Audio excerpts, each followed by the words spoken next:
Centuries ago, we believed and were convinced that the world was flat. We could point to the universe and tell ourselves that the stars, the sun, and the moon revolved around us. We were the center of the universe. It was all about us. Until Copernicus arrived on the scene in the 1500s. He was scoffed at when he asked questions like, what causes the changes in the seasons? How long does a ship have to sail before it falls off the edge of the earth? Copernicus pointed to the sun and said, that is the center of the universe. What Copernicus did for the earth, God did for our souls. God keeps on tapping us on the shoulder and pointing to the sun, his sun, and says, behold the center of it all. I've taken today's reading from Ephesians chapter 1, verses 20 to 22, and I'm reading from the Message. God raised him from death and set him on a throne in deep heaven, in charge of running the universe, everything from galaxies to governments, no name and no power exempt from his rule. And not just for the time being, but forever. He is in charge of it all, has the final word on everything. At the center of all of this, Christ rules the church. We are the church. And why are we here? We are here for us to reflect the glory of God. It's not about you or me as individuals. It's all about the center of the universe. It's all about Jesus. And during this incredibly difficult, scary, emotional, and grief-filled time of COVID through which we are living, or maybe better described as struggling to live, maybe you might feel that it should be all about me. Hey, why am I having to go through this? Why is my family having to go through this? This isolation, the fear, the loneliness, the grief. And there are many who have lost their jobs. The pressure of no income that bears on individuals and families must be immense, unimaginable. And this kind of pressure can and has led to the breakdown in relationships and even abuse. And just look at this past week. We've witnessed untold criminality, looting, destruction of property, total anarchy. And my heart is broken because the very people who are and will undoubtedly suffer even more severely than they did before. So how are we dealing with this reality in which we're living? It comes back to, why are we here? Is it to find our place in the sun as individuals because it's all about me? Or is it to find our place in the sun? I know that we feel deep anger and sorrow for what has been happening, but we're not separated from this reality.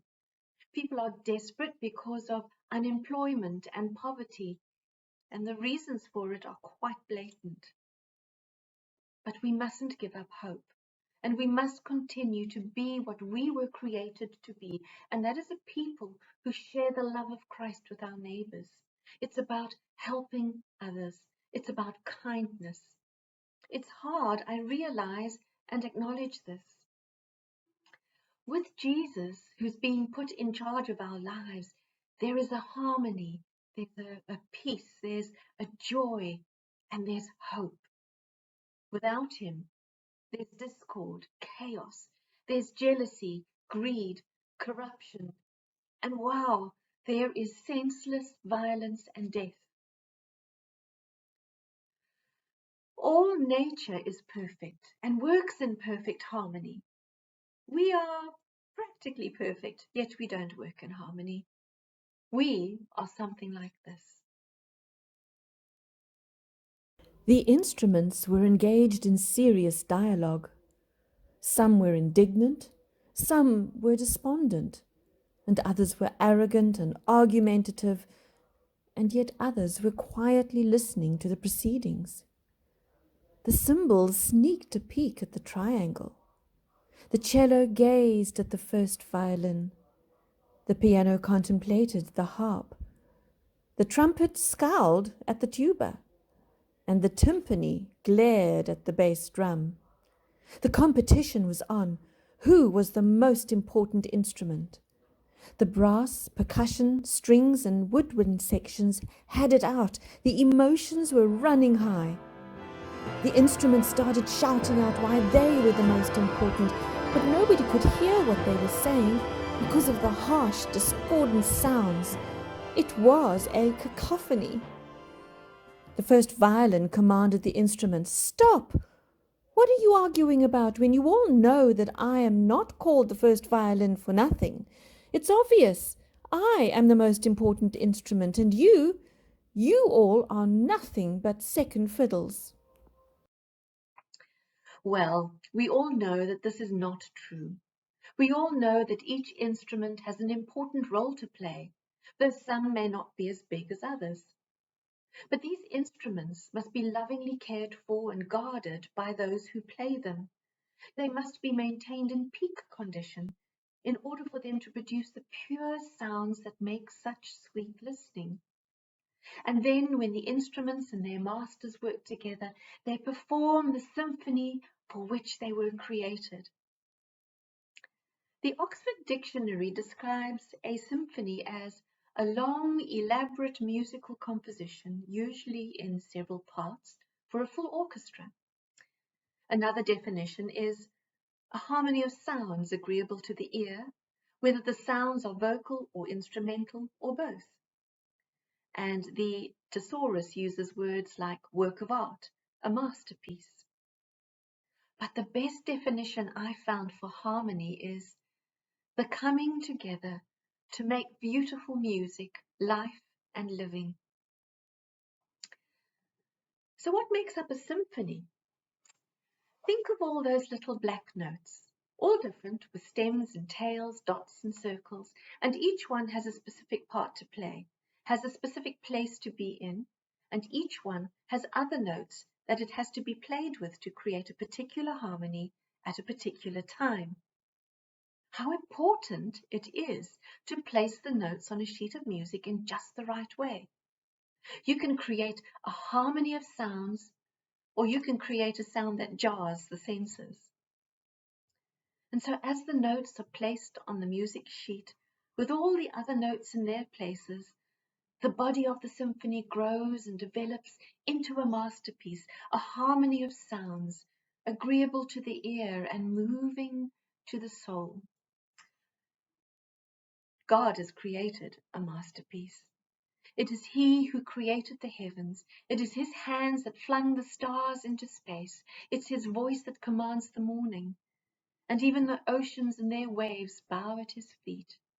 It is He who created us. We are His special creation. He has chosen us for His kingdom. We are Abba's beloveds. But why are we here?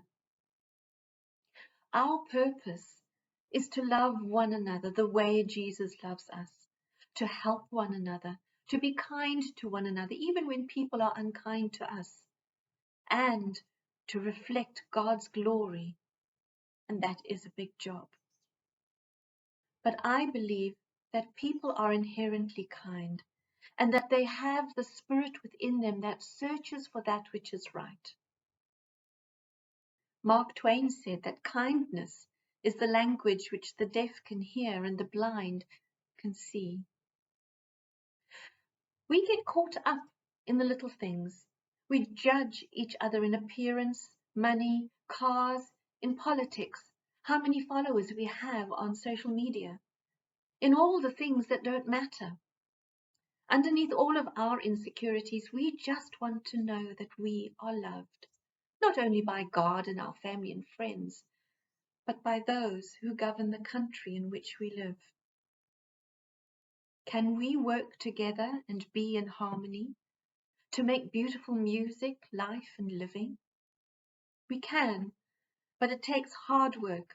It takes kindness, understanding. It takes the shining of the light of Christ within us to draw others to Him. It takes a love of all God's people and the will to be and do so. And just the way the masters love and care for their instruments, polished and gleaming, sweetly tuned, we, the masters of our bodies, God's holy place, His temple, should be instruments, polished, gleaming, and sweetly tuned, so that we can reflect the glory of God. We are here for all of us.